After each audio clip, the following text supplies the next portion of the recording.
Today, we're going to embark on the start of a special series of episodes. We're going to explore the kings of mass market retail. Each episode is intentionally structured one after another because each person inspires the next, and each one uses these principles to build incrementally larger companies. To the best of my knowledge, nobody has attempted this before, so I'm really excited to bring this series to you. It promises to be highly illuminating and should give you a treasure chest full of ideas to apply to your own business. The first entrepreneur we're going to explore in this series is Sol Price, and here's why. Sol was the founder of FedMart and Price Club, the membership-based warehouse stores that pioneered the core model later used by Costco and Sam's Club. Long before wholesale clubs became a retail category, he was experimenting with low margins, high volume, limited selection, and membership fees as a way to pass value back to customers while still building a profitable business. For founders and investors, Sol's story is about inventing a model so strong that other people turn it into empires. It shows how clear principles around pricing and fairness can become your moat, how discipline in assortment and cost can unlock scale, and how a quietly obsessive focus on the customer can reshape an entire industry over time. And here's why Sol's story matters today. We're living in this business climate right now where everyone is obsessed with trying to grow as fast as possible at any cost, even if it means at the expense of your customers. But Sol's philosophy, it feels almost radical by comparison. Here's a guy who literally put up signs in his stores, signs telling customers to go shop at his competitors. He's basically saying, go right now because they have better prices on this item. Imagine that today, a retailer actively telling customers to shop elsewhere. But here's what's crazy. This approach, this strategy of putting the customer first, it built some of the most valuable, most durable companies in retail history. Costco does over $250 billion in revenue with 80 million paying members. Sam's Club, founded after Sam Walton had dinner with Sol and basically, copy the entire model, does about $90 billion.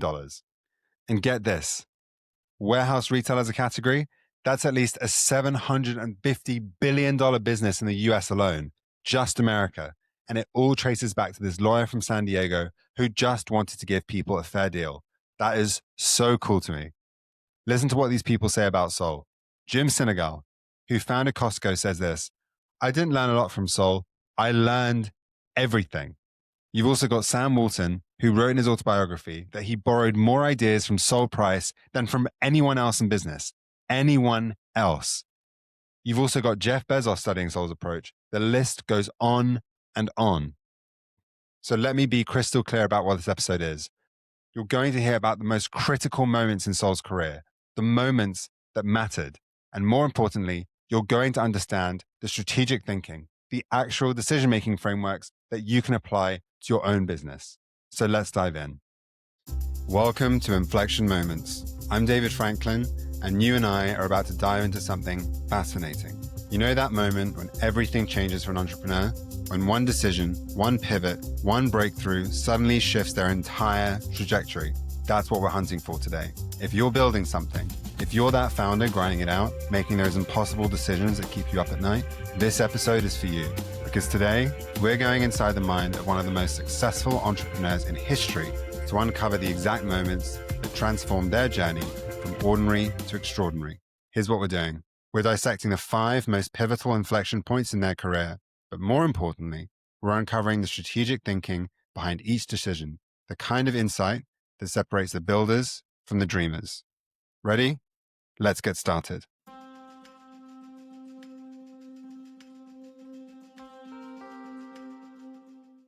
The first inflection point in Sol's journey happens before he even thinks about retail. It's the early 1950s, and Sol Price is a successful attorney in San Diego. He's built a solid practice, what becomes Procopio, Price, Corey, and Schwartz. He's 38 years old, married to Helen, his high school sweetheart, growing family, making good money representing Jewish businessmen and charities. But here's what's crucial about this moment. Sol's learned something most lawyers never figure out. He's learned far more from his clients about how business actually works than he ever learned in law school. Actually, he learned more. He's watched these entrepreneurs, many without fancy degrees, build substantial wealth, real wealth. and he's accumulated this deep knowledge about business, not the textbook theory, the messy reality of how things actually operate. Now, it's the 1950s. There's this system that dominates retail called fair trade laws. Manufacturers get to set minimum prices for their products. So if you're a retailer, you can't discount. You're stuck charging what the manufacturer says to charge. The whole system keeps prices artificially high. But there's a loophole. Membership stores are not bound by these laws. A place called EJ Corvettes up in New York has figured this out. They give membership cards to basically anyone, which technically makes them a club. And suddenly, they can sell at steep discounts. Two of Sol's clients come to him. They're jewelry wholesalers, and they say, Sol, you should check something out. They've been selling to this nonprofit store in LA called Fedco. You should go see what these guys are doing. So Sol drives up to LA at the end of Slauson Avenue, near a literal cow pasture. And what he sees clicks immediately. The place is packed. Federal employees everywhere buying merchandise at extraordinary discounts. The building reminds him of a warehouse his mother-in-law, Bertha, owns back in San Diego. And suddenly, Sol discovers something. 5,000 federal employees in San Diego are driving to LA every week, to shop at this place. 5,000 people every week to buy things they could get locally. And he thinks, why not bring it to them? But I also think there's something deeper here, and this matters for understanding Sol. His father was a labor organizer. He helped create the International Ladies Garment Workers Union. His grandmother, who he was close to, she was basically a socialist. So Sol grew up with this strong social conscience, this belief that you help people get ahead, that you fight against systems that exploit people. And here's this business model that can actually do that. Give people access to products at fair prices, cut out the inflated margins, and make it accessible. So Sol's desire is more than just making money. He wants to create something that aligns with his values while also being financially successful. Both things at once. But here's the thing. Sol knows nothing about retail. Absolutely nothing. He's a lawyer. And in the 1950s, retail is an established industry with all these rules and conventions. There's a playbook. There's a way it's done. And Sol has never operated inside it. Plus, he needs capital. He can't do this alone. So he convinces 8 people to invest $5,000 each. His law firm kicks in $10,000. So in total, he gets $50,000. Compare that to established retailers with millions in capital, decades of experience, distribution networks already built, and Sol's going to compete with 50 grand and zero experience, no experience in the industry at all. And that moment is the moment that FedMart opens on December 3rd, 1954, and Sol faces massive opposition. Local retailers are furious. They've been operating under this cozy fair trade system where prices are artificially high. And now here comes this lawyer, not even retailer, a lawyer, undercutting everyone's prices and taking their customers. The pharmacists completely lose it when Sol opens an in-store pharmacy. They put pressure on pharmaceutical wholesalers to stop supplying FedMart. You have retailers boycotting, legal tactics. Local and state pharmacy organizations go after him hard, and it's a real campaign. Then there's the fair trade laws themselves. Sol has to be incredibly careful, meticulously careful about how he structures the membership to stay on the right side of the law while still offering the discounts that make this work. It's a legal tightrope. But I think the deepest challenge here for Sol is internal. Sol's operating without a playbook. Every decision he makes, he's figuring it out from first principles. Most people in his position would be paralyzed. How do you know if you're making the right call when you have no experience? How much do you stock? What do you charge? How do you organize the warehouse? What suppliers do you use? You're basically making it up as you go along. But here's where Sol's different approach becomes absolutely critical. First, he uses his inexperience to his advantage. Sol later talks about this. He says, fortunately, most of us had backgrounds that were alien to retailing. We didn't know what wouldn't work or what we couldn't do. So think about that. Most people see inexperience as a liability, but Sol sees it as freedom. He's not trapped by industry assumptions about what you're supposed to do. He can question everything. Second, and this is huge, he applies his legal training directly to the business. As a lawyer, Sol represented clients. He had a fiduciary duty to act in their best interests, so he structures FedMart exactly the same way. As he later describes it, The professional fiduciary relationship between us, the retailer and the member, the customer, we felt we were representing the customer. You had a duty to be very, very honest and fair with them. This changes everything about how he thinks about pricing.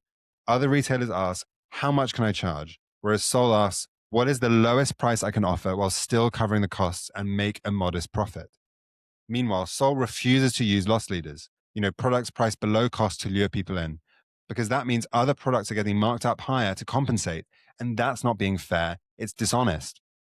When grocery stores sell sugar or coffee below cost, Sol actually tells his FedMart managers to put up signs directing customers to go buy those items at those stores instead. I mean, can you imagine a retailer telling customers to go shop elsewhere?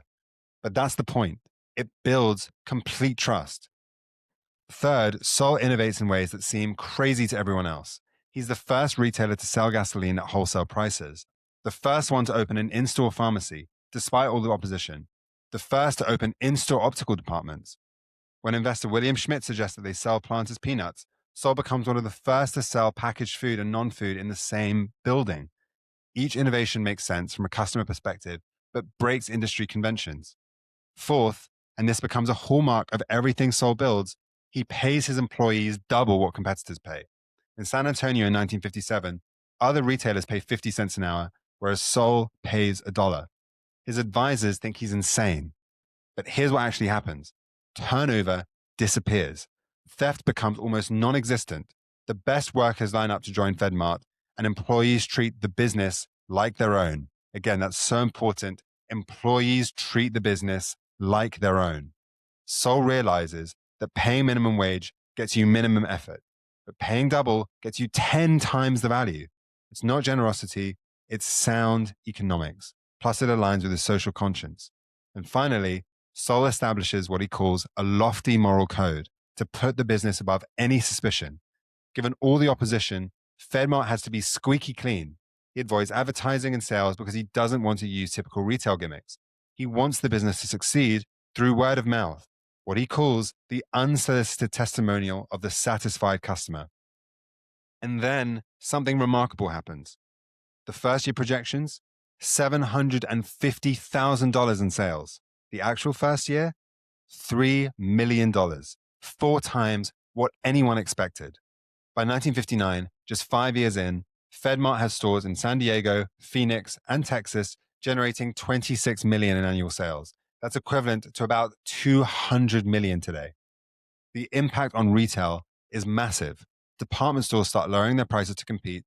Fair trade laws begin to get repealed. Department stores actually eliminate entire product categories because they can't compete with FedMart's prices. And here's what's fascinating. In 1962, 8 years after Sol opens FedMart, 3 companies launched that copy his model: Kmart, Target, and Walmart. All 3. Sam Walton later talks about this. He said, I borrowed as many ideas from Sol Price as from anyone else in the business. I really liked Sol's FedMart name, so I latched right onto Walmart.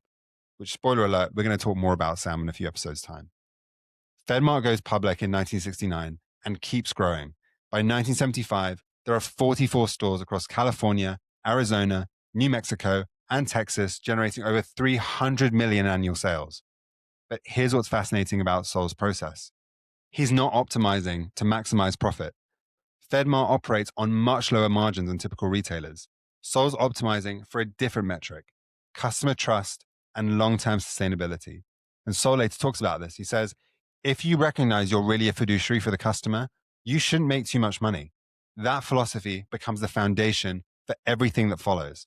And here's something critical. Sol attracts incredible talent. In 1954, an 18-year-old kid named Jin Senegal starts working at FedMart as a bagger while attending San Diego City College. He stays for 22 years, rising to executive VP in charge of merchandising and operations. That relationship, that becomes absolutely critical later. This young man works for Sol, absorbs everything about how he thinks, learns his philosophy, and it shapes everything Jim Senegal does for the rest of his career. And another spoiler alert, you're going to hear a lot more about Jim over this miniseries.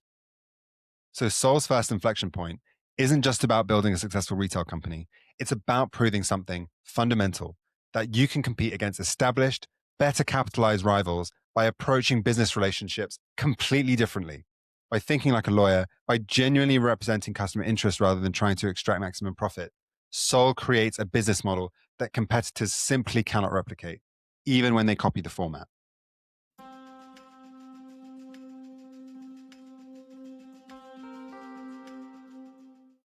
Okay, inflection point number 2 now, and it's 1975.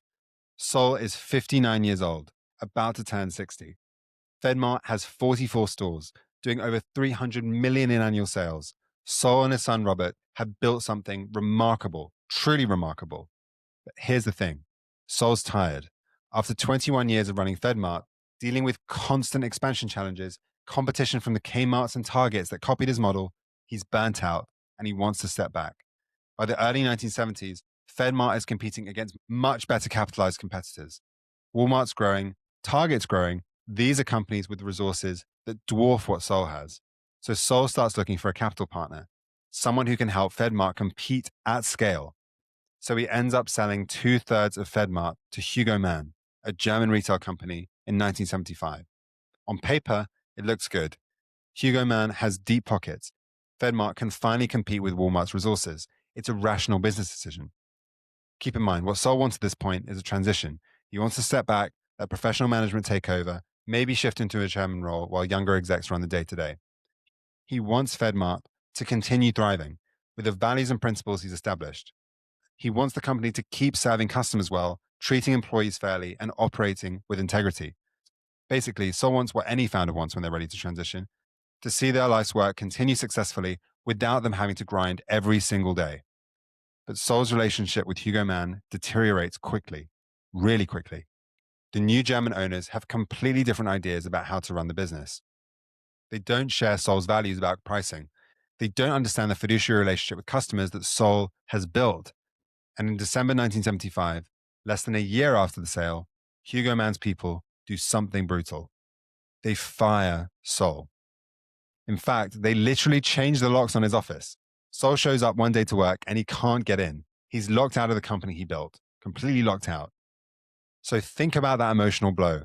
You're 59 years old. You've spent 21 years building something from $50,000 into a $300 million empire. You've pioneered an entirely new way of doing retail. You've created thousands of jobs. You've changed an industry. You've influenced Kmart, Target, and Walmart. And suddenly, you're not just asked to leave, you're locked out like you're some kind of security threat, like you can't be trusted. For most people, this is going to be the end of the story. You retire, maybe do some consulting, play golf, spend time with the grandkids. You've had a good run, and now it's time to step back. But here's what's fascinating about Sol. He later says he's happiest when challenged. Starting something new is like a clear slate for him, a chance to think through all the lessons learned and try to wipe clean all the assumptions. But still, this is a deeply challenging moment for Sol. He has to decide, does he fight this? Does he sue? Does he accept it and fade away? Or does he do something else entirely? And this is where you see Sol's character. Within a few months of being fired, Sol and his son Robert are walking up and down the streets of San Diego, talking through what's next. And here's the thing. Sol doesn't waste energy on bitterness or revenge. He doesn't sue, although he probably could. He doesn't complain publicly. He channels everything into building something new. He notices a gap in the market. Small businesses in San Diego either order from 4 or 5 large wholesalers, or they buy locally from relatively small cash and carry wholesalers. The cash and carry places are convenient, but expensive.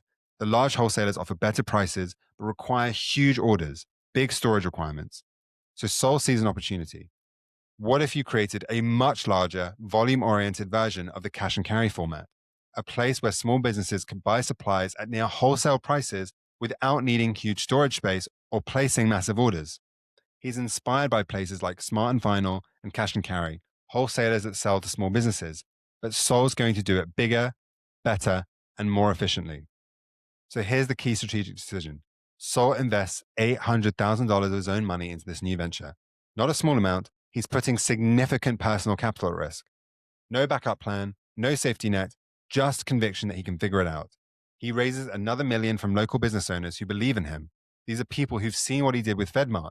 And he also raises $500,000 by selling stock to former FedMart employees. So think about that. Employees loved working for Sol so much that they invest their own money in his next venture. That's not just standard loyalty, that's evidence of how differently he treated people. So Sol's total capital is $2.5 million to start the Price Company. The first Price Club opens in July of 1976 in a converted airplane hangar on Moreno Boulevard in San Diego. Initially, it's business members only. You have to show a resale certificate or a professional license to join. The annual membership fee is $25, much higher than FedMart's $2 fee. But here's where Sol applies everything he learned from FedMart and strips it down even further. Price Club stocks around 3,000 items compared to 50,000 at typical grocery and discount retailers. The products are bulk packaged. The warehouse has concrete floors, metal shelving, no frills whatsoever. And Sol introduces a concept he calls the intelligent loss of sales. Instead of stocking 3 sizes of WD-40 to please anyone, Price Club only stocks the 8-ounce bottle, the best value per ounce. Sol would rather lose customers who want smaller sizes than manage 3 SKUs. Most businesses fear any lost sale, but Sol flips the equation. He's deliberately choosing not to make certain sales because the operational efficiency benefits everyone else. The markup is incredibly low, just 8%. Add the 2.5% effective membership fee, and you're at a 10.5% total.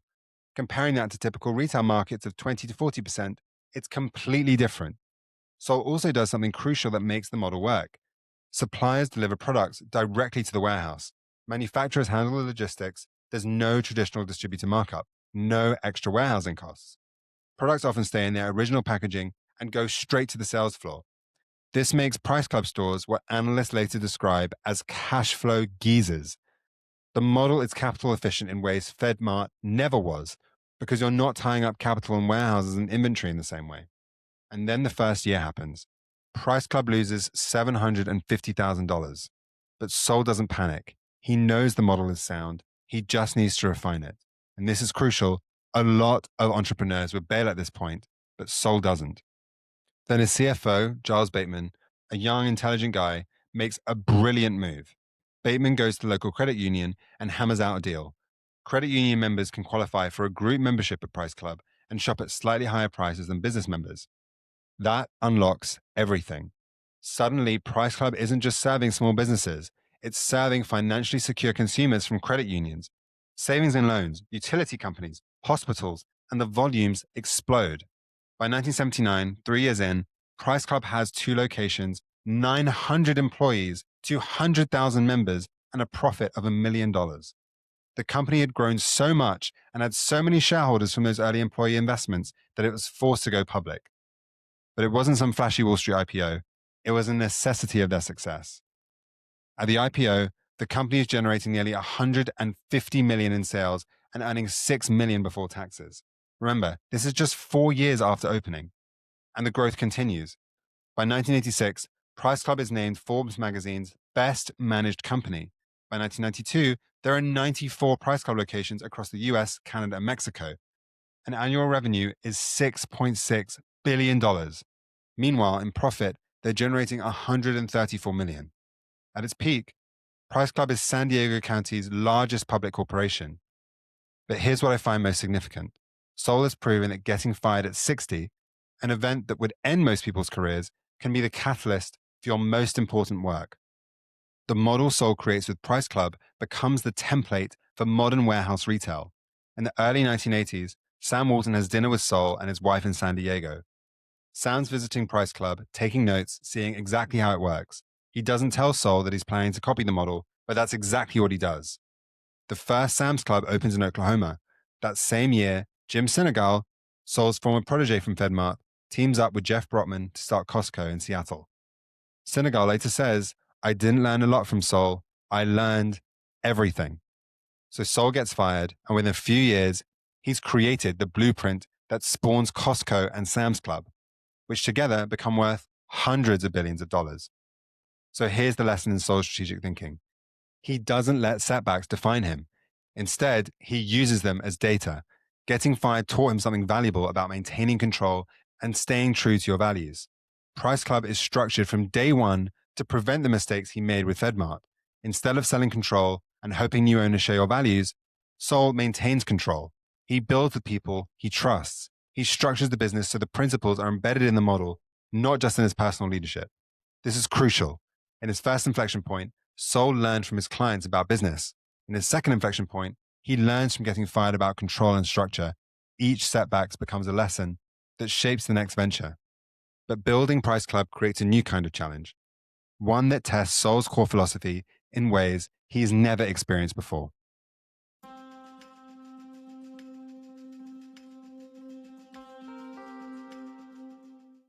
Okay, it's Sol's third inflection point now, and we're in the late 1970s.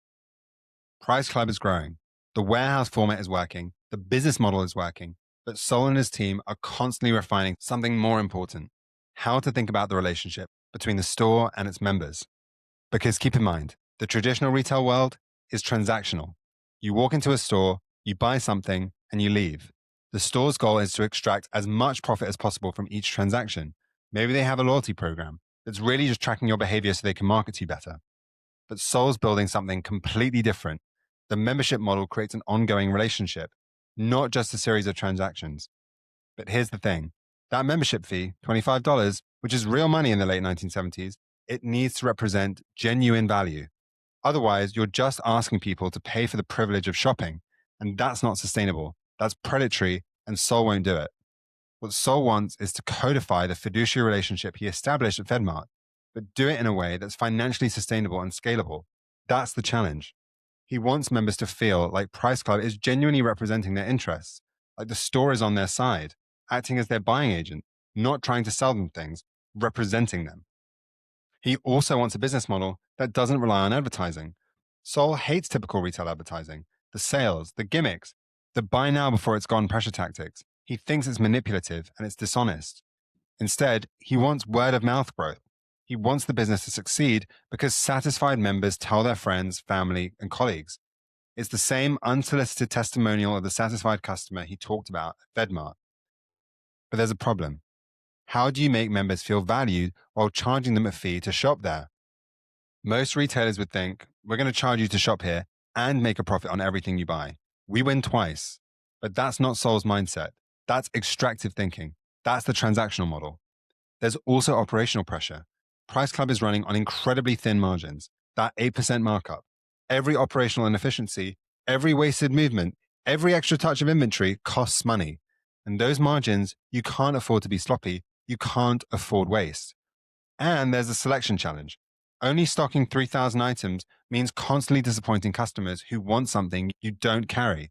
A typical grocery store has 50,000. Most retailers would cave. They'd expand selection to please everyone. But that would kill the efficiency that makes the low prices possible. So Sol faces a choice: serve everyone or serve core members really well at low costs. Then there's the trust question. Members are paying $25 upfront with a promise that they'll save more than that through lower prices. That's the promise. If you break that promise even once, if you mark up products more than necessary, you destroy the trust that makes the whole model work. The entire architecture collapses. So Sol's facing this complex optimization problem. How do you deliver maximum value to members, treat employees incredibly well, operate efficiently enough to sustain low margins, and still make money for investors? So here's how Sol approaches this. He thinks like a lawyer representing a client, not like a retailer selling to a customer. First, as we've already explored in previous inflection points, he refuses to price any product below cost. Ever. No loss leaders, no exceptions. Second, and we've already discussed this too, Sol operationalizes his philosophy into a physical system. Suppliers deliver products directly to Price Club warehouses. Products stay in original packaging, no fancy displays, no aisle markers, and that's deliberate. You've also got the intentional limitation of SKUs. It's all about capturing these efficiency gains. The third one is about being relentless about the membership fee representing real value. The fourth is that Sol represents membership to a specific group, and we've already discussed this. Small business owners, credit union members, employees of utilities and hospitals. And fifth, Sol applies his employee philosophy from FedMart. Price Club plays significantly above market wages, excellent benefits, including healthcare. Turnover is minimal. Employees are invested in the company's success, they own stock, and they have skin in the game. And Sol implements his teaching philosophy. He refuses to use training manuals. And he talks about this in this famous quote. He says, "You train an animal, you teach a person." So Sol walks the warehouse floors asking employees questions. Why is this here? What's the logic? He engages people in challenging discussions. He demands they use their brains, not just follow orders. This creates employees who think strategically, who understand the why behind decisions, not just the how. And then something remarkable happens. Price Club's member renewal rate is incredibly high, over 90% in most years. Members aren't just satisfied, they're advocates. They tell friends, they convince their companies to sign up for business memberships. The model proves so successful that it becomes the template for modern warehouse clubs. As we've already mentioned, by 1992, Price Club has 94 locations and 18 million members, generating 6.6 billion in revenue. But more importantly, Sol has proven something profound about business model design. He's shown that you can build a massive, highly profitable business by genuinely representing customer interests, not by maximizing the profit from each transaction. Instead, the membership fee creates alignment. Price Club makes money from memberships and a small markup on products, and members save far more than the membership fee costs. Employees are paid well and treated with respect, and suppliers get massive volume with minimal complexity. Everyone wins, not in a naive, everyone gets equal way, but in a way where all parties genuinely benefit. Compare this to typical retail, where the store and customer are adversaries. The store is trying to charge as much as possible, and the customer is trying to pay as little as possible. Sol's model creates a fundamentally different relationship. And here's what's fascinating about his thinking. Sol later says, in his own words, if you recognize you're really a fiduciary for the customer, you shouldn't make too much money. Most competitive moats are built on something that's hard to copy, patents, proprietary technology, and brand. But Sol's moat is based on something so much harder to copy, being willing to make less money than competitors. The strategic lesson here is profound. When you genuinely represent customers' interests, you build something that's nearly impossible to disrupt.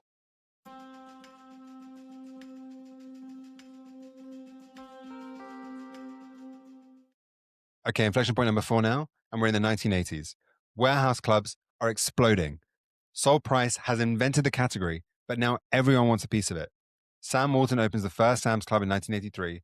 By 88, Sam's Club has 84 locations and is doing 2.7 billion in sales, growing 62% year over year. Walmart's financial backing makes them a formidable competitor. That same year, Jim Sinegal and Jeff Brotman opened the first Costco in Seattle. By the end of 1984, there are 9 Costcos in 5 states serving over 200,000 members. Then there's Pace, owned by Kmart, BJ's Wholesale Club, and others. The industry Sol created is suddenly crowded with well-capitalized competitors. So here's the challenge. Price Club pioneered the model, but competitors can watch what works, copy it, avoid the mistakes, and offer enter markets with more capital. It's the classic innovator's dilemma. You pioneer the category, everyone else learns from your mistakes and your successes.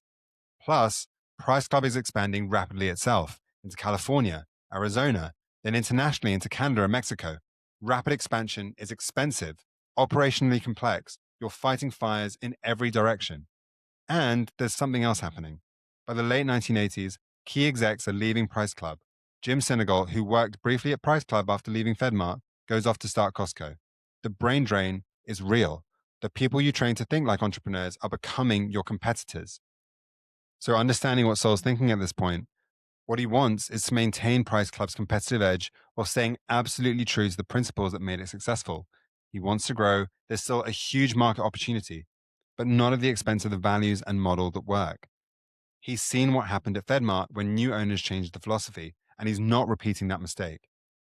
Sol also wants Price Club to continue being the leader, the innovator, the gold standard for warehouse retail, not just successful, but the best. But here's the challenge.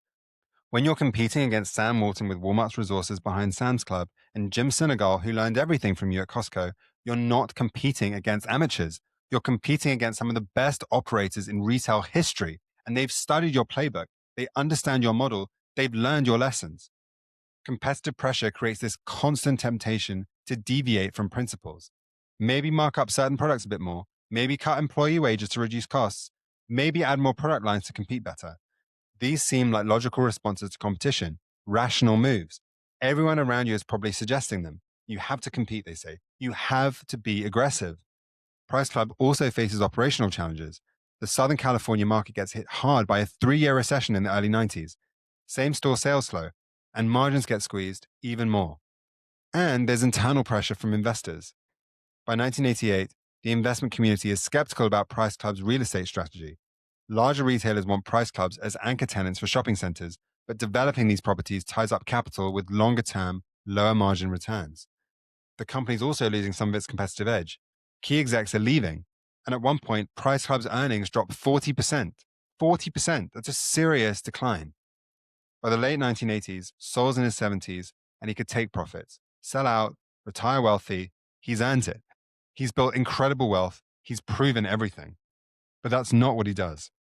Sol's response to competitive pressure is to double down on fundamentals, not abandon them, to execute them better. So Sol doesn't raise prices. When competitors are raising prices to protect margins, Sol doesn't, and he holds the line. He doesn't cut employee wages or benefits either. In fact, Price Club pays significantly above market wages. That doesn't change, it stays. He doesn't compromise on product quality or the membership relationship. He doesn't expand selection to compete. He doesn't weaken the model. Instead, he recommits to these principles even more strongly. When everything is being questioned, he doubles down on what he knows works.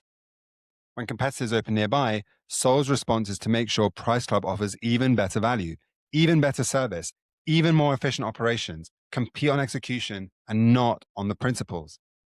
Sol also focuses on teaching the next generation. He believes deeply in developing people who can think, not just execute. So Sol shares his insights freely. He's not protective. He's not jealous of them. He's generous with his knowledge. When Jim Senegal starts Costco, Sol doesn't see him as an enemy. He sees him as a former student carrying forward the philosophy. This is remarkable.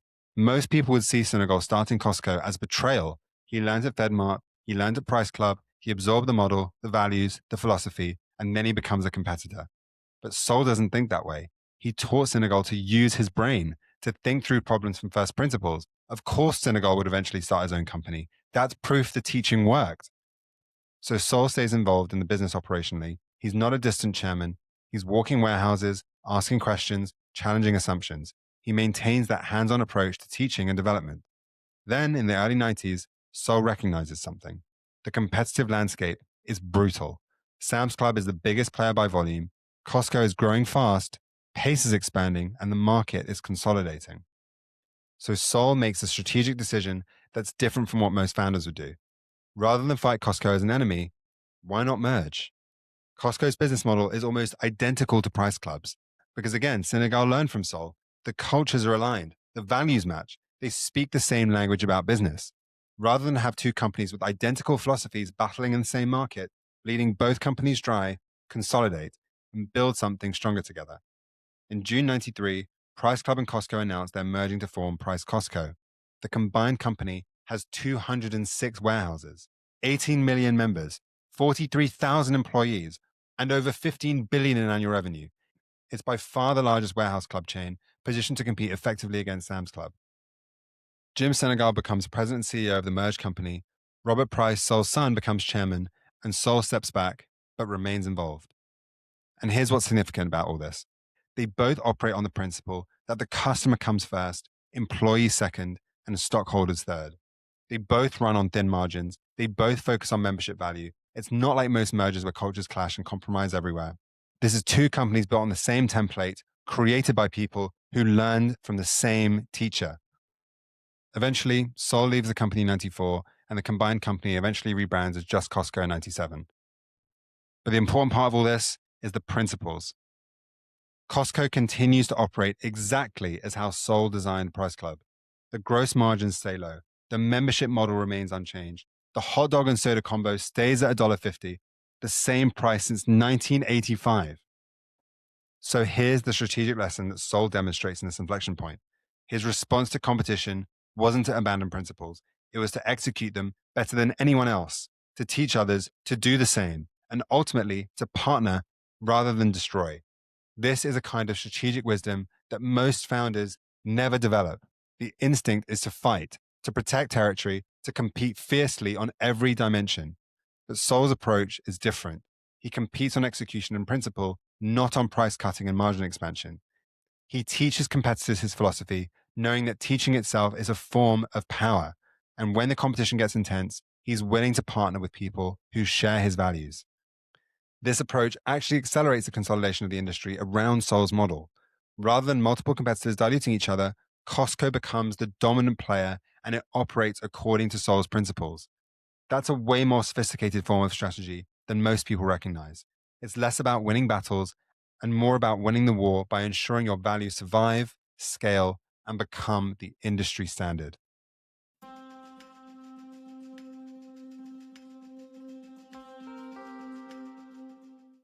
Okay, so we've gone through Sol's inflection points, the moments that shaped his career. But now I want to pull back because there's something beneath all this, a pattern and a way of thinking that runs through every single one of these moments. If you can understand how Sol's mind works at these critical moments, you'll start to see something about strategic decision making that most people miss. The first thread is this: Sol keeps approaching problems from outside the industry's conventional wisdom every single time. When he enters retail, he's a lawyer, not a retailer.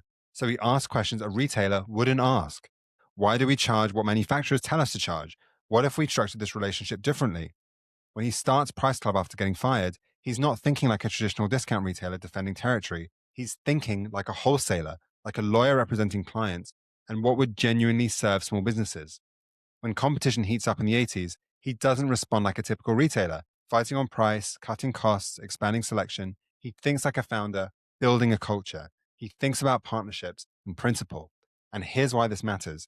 Your biggest competitive advantage is not being trapped by your industry's assumptions. When you're inside an industry, you inherit its mental models. You inherit its sense of what's possible and what's not. Sol's outsider status, being a lawyer, not a retailer, gave him permission to question things that retailers took for granted. And that includes refusing to accept the fair trade laws, moving away from a transactional customer relationship, and refusing to compete on low employee wages instead of efficiency for the customer. And even after he becomes successful in retailer, he maintains that outside perspective. He's always asking, why do we do it this way? And could there be a better approach?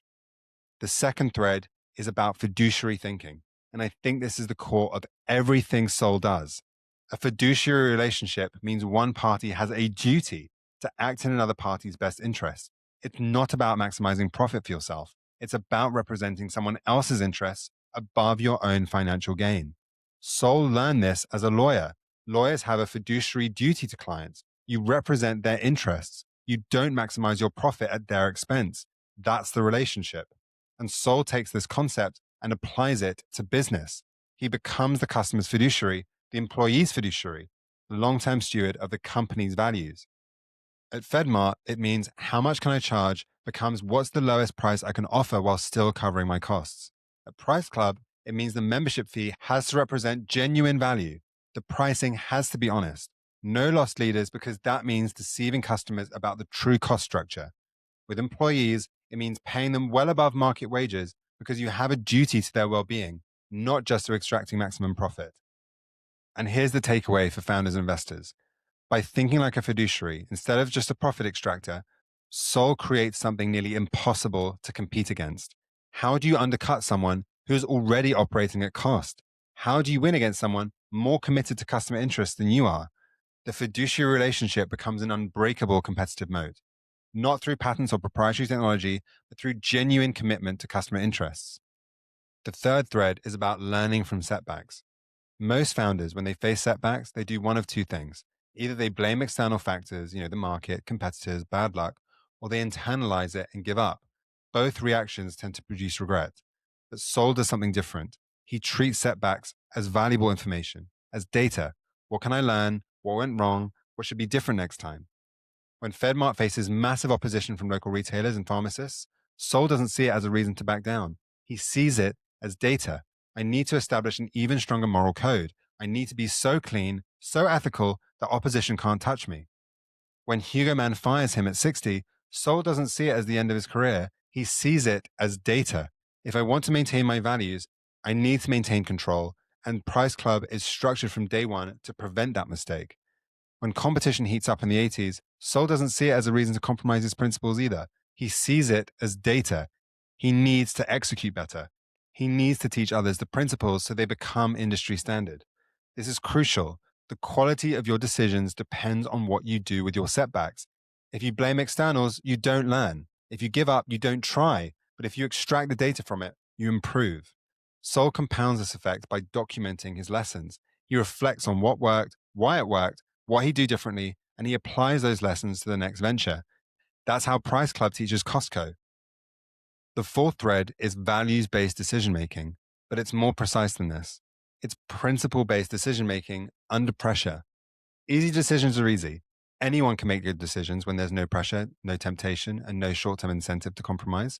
The real test comes when the pressure builds, when competition gets fierce, when investors want higher margins, when you could cut wages and still have great employees, when you could mark up products and still be cheaper than competitors. Most people compromise, one little bit, but do this over time, and in a year or two, it compounds into a completely different company. Soul doesn't compromise, even when it costs money, even when it's rational from a pure profit maximization perspective. When competitors are growing faster by cutting wages, Soul maintains above market wages. When competitors are expanding faster by adding selection, Soul maintains limited inventory. When the recession hits and markets are squeezed, Soul doesn't raise prices. This consistency under pressure is absolutely critical because it's what allows employees, customers, and future leaders to trust that your principles are real, not just marketing, not just convenient when times are good. And the fifth thread is teaching as leverage. And I think this is the most misunderstood aspect of Soul's approach. Traditionally, leverage comes from things that you own or control exclusively, patents, proprietary tech, capital, your market position. Those are the things that give you power. But Soul's leverage comes from teaching, from developing people who understand principles so deeply they can carry them forward and even improve on them. This seems backward to a lot of people. If you teach people and they leave to become competitors, haven't you helped create opposition? But actually, you've done the opposite. You've ensured that your principles become industry standard. Jim Sinegal takes Soul's philosophy to Costco.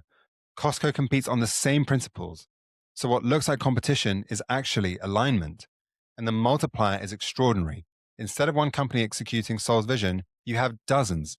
Instead of one generation of leadership, you have many.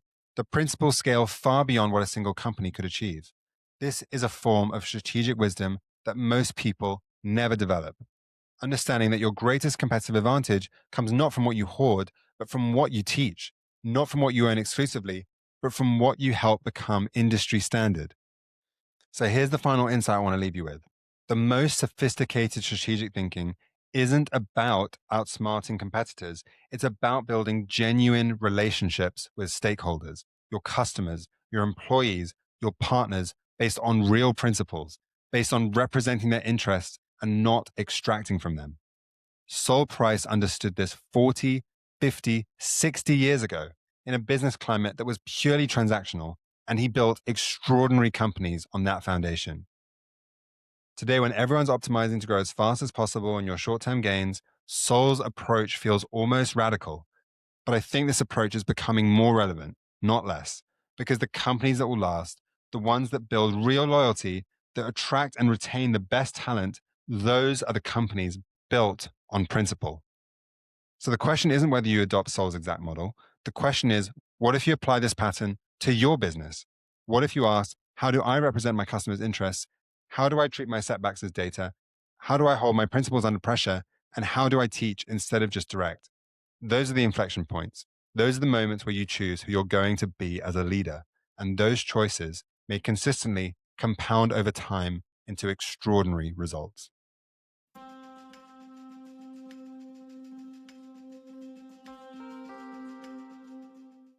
So here's what keeps coming back to me about Sol Price's story.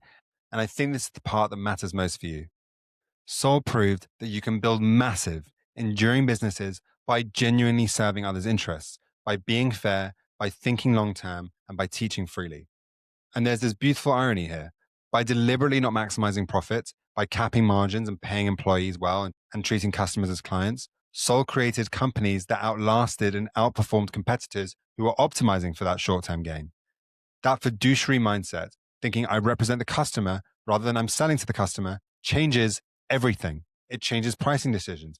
It changes how you treat employees. It changes what you optimize for. It changes who you become as a leader. That choice, made consistently over time, is the difference between building something that extracts value and building something that creates it, between a career and a legacy. Thanks for listening. We'll talk soon. Thank you for joining us on Inflection Moments. If today's story sparked a new perspective or challenged your thinking, Be sure to share it with someone you know loves this stuff as much as you and I do. Maybe it's a college buddy, your water cooler buddy, or maybe even someone in the family group chat. If you enjoyed this deep dive, make sure to leave a 5-star review and subscribe to our channels so you can be the first one to hear what we've got coming next. And if you're interested in insights, ideas, and lessons from some of the world's greatest entrepreneurs, sign up for our newsletter. The link is in the show notes. Until next time, keep building and talk soon.